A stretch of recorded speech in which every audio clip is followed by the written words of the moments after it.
Welcome back to TYT Sports, everybody. Francis, Jason, Alabama versus Clemson. Hell of a football match. Seriously, we don't talk too much about college football on TYT Sports, but when it comes to the championship game, of course, we're going to give you some coverage on it. Everything you really could have wanted from any kind of championship game, and everything you could have wanted out of a college football game. Yeah, ESPN actually put it in amongst, I think they put it number 4 of their top 10 college national football games. Nothing beats number 1. What's number 1, Jason? It has to be Vince Young beating USC. Texas versus USC. And then at number 2, they had Miami versus Nebraska, which was in 1984. I was not around for then. But I did remember seeing Ohio State beating Miami in the second overtime. Okay, that was a goal. I'm trying to think, was there also Oregon versus Auburn? When was that? That was 2 years ago, right? No, Oregon, Florida State. What am I talking about? Well, there was... No. Okay, let me go Oregon, Auburn. It was Auburn. Exactly. Thank you. I know what I'm talking That's not even in the top 10, Jason. Well, it was a great game. So screw your top 10. Let's go to my top 10. I have the score summary. Right. Francis, there's a lot to get through. So we're going to do this in about 30 seconds. I don't believe it. Derrick Henry's 50-yard run kicked off the scoring for the game, a hole as wide as the Grand Canyon. I'm glad you in Arizona. I'm glad you did not take that section. Happened to be in Arizona. Get it? Geographically speaking. 7-0 Alabama gets out to the lead. And then Clemson back-to-back touchdowns from a walk-on, Hunter Renfrow, finding himself on a beautiful pass from Deshaun Watson. Seriously, just dropped it in there. I have nothing to drop in there for you. Damn, I was going to find a ball, but I don't have one. Regardless, 2 touchdowns. They go up 14-7 at the end of the first quarter. Derrick Henry finds his way back into the end zone. He was the Heisman Trophy winner. To end the Heineken Trophy winner, as you would put it, to end the first half. Real quick, let's throw a picture. I grabbed one to just show how large Derrick Henry is. Mark Ingram ran for Alabama. Mark Ingram won a Heisman for Alabama. Mark Ingram is not a tall guy, but he is big, muscly. They're all big. Well, muscly. Well, to me, Alabama's offensive line. Do you remember how you felt next to Shaq? Yes. Here you have Mark Ingram looking like a sad cheerleader in a junior varsity jacket next to Derrick Henry. Now, I think the scope of the camera, the perspective, makes Derrick Henry look, because he's closer. Obviously, it's kind of how perception works. He's big, man. But that's what mere humans look like against this guy. Like Mark Ingram, as we know, huge figure, but you're standing next to this guy, and this is what everyone must feel like when they walk by this human being. Humongous. Francis, caption this. Definitely something like when Bay sees the quarterback walk in or sees the Heisman Trophy winner walk in. I don't know. I was going to take it to something like, I don't know. No, I can't think on the spot. Fail. We move forward to the second half where O.J. Howard showed up in the game. He had no touchdown receptions. I got it. When you wonder if everything's that big.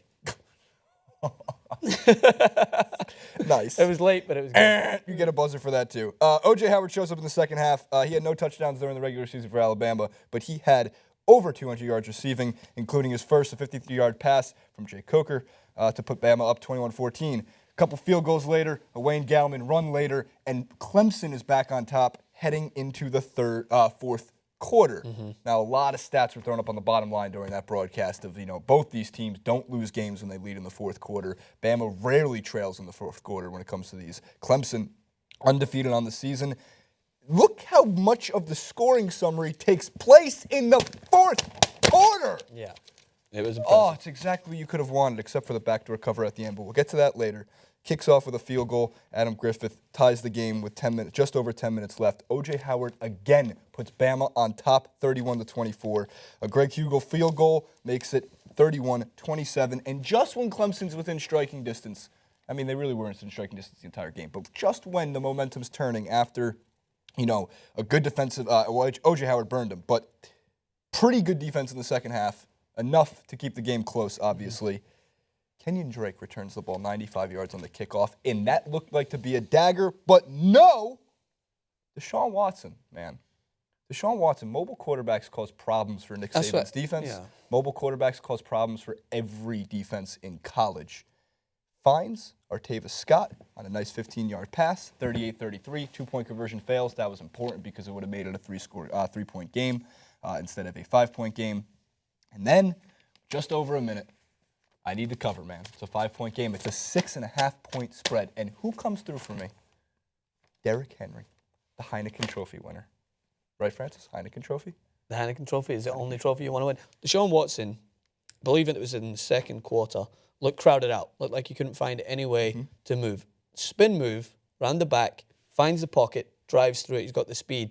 This guy, for me, was one of the focal points why Clemson, of course, putting up such a great fight against Alabama, who we expected. I expected Alabama to win. I don't know. The line favored Alabama, too. I favored the line favored Alabama, but Deshaun Watson I did feel bad for. I thought that he had a phenomenal game. Now, this is a question I ask you. When you're looking at Clemson, was that the main problem that was caused throughout, was Deshaun Watson and how mobile he was? Because you mentioned their mobile for Alabama. Look, the most important thing to point out, this wasn't Nick Saban's championship. Yeah. This was Lane Kiffin's championship. Lane Kiffin, if you don't know, offensive coordinator for Alabama.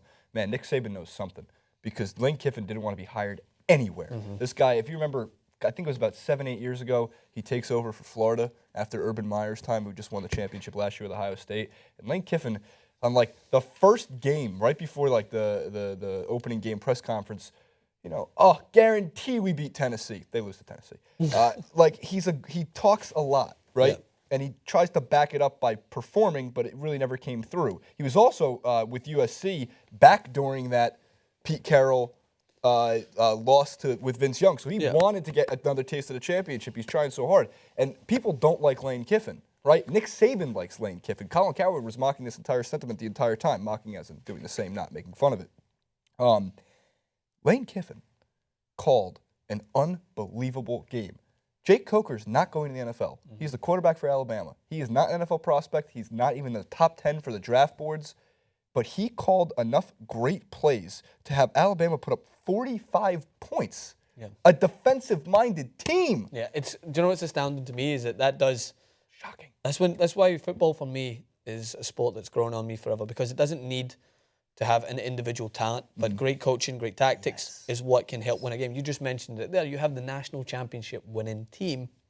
Necessarily their quarterback isn't a overall draft pick that you'd expect to go to the NFL. Now, that is insane to me. You win if you're any other sport, you're a feeder team going. Basically, these kids, everyone's looking to go to the NFL. If you're part of the national championship winning team, if you're a quarterback who is the main focal point of the offense, you're thinking to yourself, I might go to the NFL. Yeah. But when you have great coaching, when you have someone who understands the opposition's weaknesses and their strengths and is able to direct you to make those plays, you don't necessarily, yes, you do need to be a fantastic athlete, but when you have that type of coaching, it comes down to outsmarting the opponent, and that's what I seen from Alabama in this game. Yeah, and Coker kept stretching his way into the.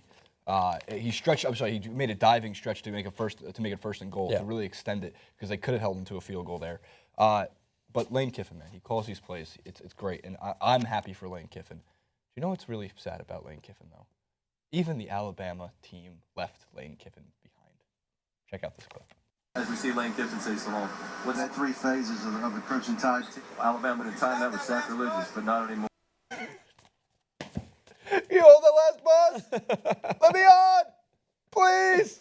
Nothing like the respect of your team to drive off without you. Oh, man, that's awesome. So, yes, the internet, of course, interesting as always. Let's see how the internet reacted. Look at me. Look right here in the eye. Roll Tide. Come on, that's awesome. It's got the burgundy sweatshirt. It's Ron Burgundy. Burgundy. This was harsh. I heard y'all Clemson fans are having a little trouble sleeping. We might get in trouble for this one.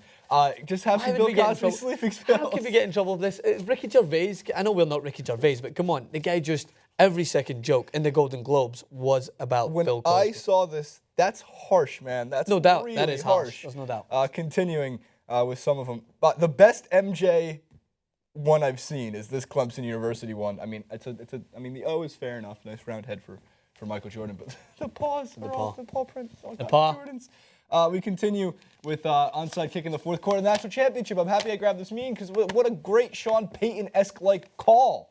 Legendary Super Saban, Super Saiyan. Do you know what the power levels are, Francis? Do you know what the power levels are? Over 9,000. The best and the best of the best. This is what Saban does to party. There's some cash on the floor, got a robe on, got the bling, still not smiling. Never Saban doesn't smile. He smiled after the game. That was kind of cool. They asked him for it. They specifically said, "Can you smile now?" And he's like, "All right." It's like one of those side smiles where you're like trying to force it. It was enough. Like, favorite, subscribe. Make sure to check us out on Twitter at TYT Sports. You can. It's linked in the description. It's linked in the video. It's linked on Francis's head, right there, where you can find it. Let us know what you thought about Clemson versus Alabama. See you next time.